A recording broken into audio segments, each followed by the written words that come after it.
কমিউনিস্টরা ধরে নিয়েছিল প্রান্তিক মানুষের দারিদ্র্যের বেড়াজালে বন্দি রাখতে পারলেই তাদের লাভ। আর প্রধানমন্ত্রীও আমাদের সরকার বলছে প্রান্তিক মানুষের আর্থসামাজিক মান উন্নয়ন।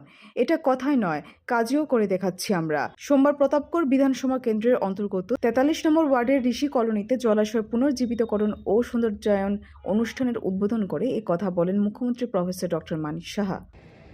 জীবন কিন্তু এভাবে চলতে পারে না।